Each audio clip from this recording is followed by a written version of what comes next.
Hi everybody. My name is Eric, and this is the English Only Debate. Do employers have a right to require employees to speak a certain language? And do they have a right to limit the use of another language while an employee is on company time? These questions, brought up by the Whole Foods English Only controversy of 2013, have been on my mind recently, and have brought up many more questions. Our country has changed substantially to one that welcomed the tired, the poor, the huddled masses yearning to breathe free to one of closed borders with walls to keep immigrants out. With this change has come a certain hostility towards non-English speakers, and specifically Spanish speakers. As I sought to learn more about this, I came across some surprising information. The United States of America does not have an official language, and only some 30 states do. Of those 30, many have English listed as their official language, but have additional requirements such as producing ballots in multiple languages. My home state of New Mexico is one state that does not have an official language. The state has a long history and a culture filled with Spanish and Hispanic traditions. It was surprising that in a multicultural society such as New Mexico, a controversy such as the one surrounding Whole Foods suspending 2 employees for speaking Spanish would happen here. It was initially reported that the 2 employees were suspended for speaking Spanish, but a spokesman for Whole Foods later claimed they were suspended for rude and disrespectful behavior. The situation made people wonder if Whole Foods does indeed have an English-only policy, even in areas where more than one language is commonly spoken.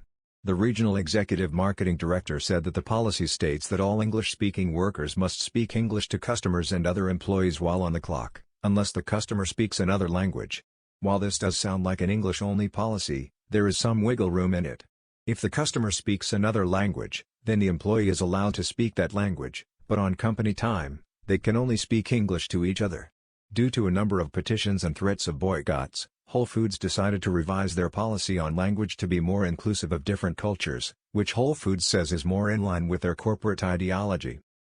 I have had experience working for a company that had an English-only policy, and when I heard about this controversy, I first wondered what the big deal was. When I worked for Celebrity Cruises, we were required to speak English in front of guests, which was no problem for me because that was the only language I spoke. Celebrity Cruises, though the company has a history of being born in Greece, and traditionally had Greek bridge officers, caters to largely American and British clientele. Some guests may come from non-English speaking countries, but the vast majority of guests spoke English. Because this is the hospitality industry, catering to the guests' needs and wants was what we did. Everything was for the benefit of the guest, including speaking to them in a language they were comfortable in. What may be surprising is that of the 800 crew on board my first ship, only 13 of us were Americans, and 4 of us were in the show band, and the rest were in the cast. Even if you take into account the Canadian, British, and Australian crew members, there were approximately 80% of crew whose first language was not English. Of course they were allowed to speak their native languages in crew-only areas away from guests, and if a guest did speak to them in their native language they could converse with them, but the corporate policy was English only. What may be surprising is that of the 13 ships I worked on, I never heard anyone complain about it. I realize that this is different from a grocery store in an area with a large Spanish-speaking population, but since it was my only real experience with a company policy that clearly said English only, I thought I would share it. Since the Whole Foods controversy, there has been a resurgence of the English-only movement in America. The English-only, or official English, movement seeks to codify English as the official language of the United States through constitutional amendment, state legislation, or repeal of laws protecting other languages. The question that comes to mind with a movement such as this is it discriminatory? What is interesting about this movement is that the strongest supporters of this movement live in areas where English is not in danger of becoming the non-dominant language. However, by diminishing the value of non-dominant languages by making English the official language, do we also diminish the people who speak those languages? Does making English the official language put those who do not speak English at more of a disadvantage than they already have? Does minimizing a language also minimize the culture and the people that speak that language? That is the concern of the English-only movement, that the cultures and languages that make up the United States will be minimized into non-existence. For example, if English were the official language, would ballots and medical information need to be given in other languages? This would put non-English speakers at a distinct disadvantage to English speakers, effectively removing the ability to vote from non-English speakers. This is, of course, an extreme example, But one of the arguments for the official English movement is to save money by not having to have government documents translated into other languages.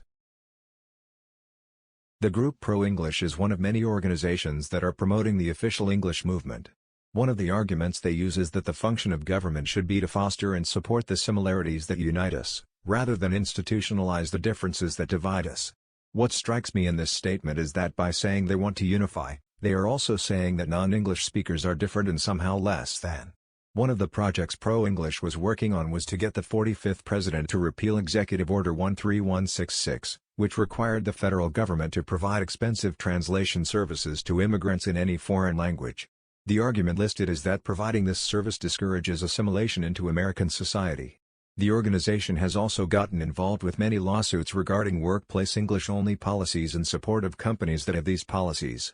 The organization is also extremely preoccupied with the idea of Puerto Rican statehood, expressly against it since 95% of the residents of Puerto Rico speak Spanish. The group is careful to not put down speakers of other languages directly, but reading through their website certainly gives the reader the feeling that the members who are pro-English are very pro-English.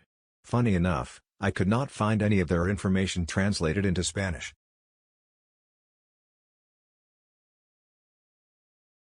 Thank you for listening to my presentation.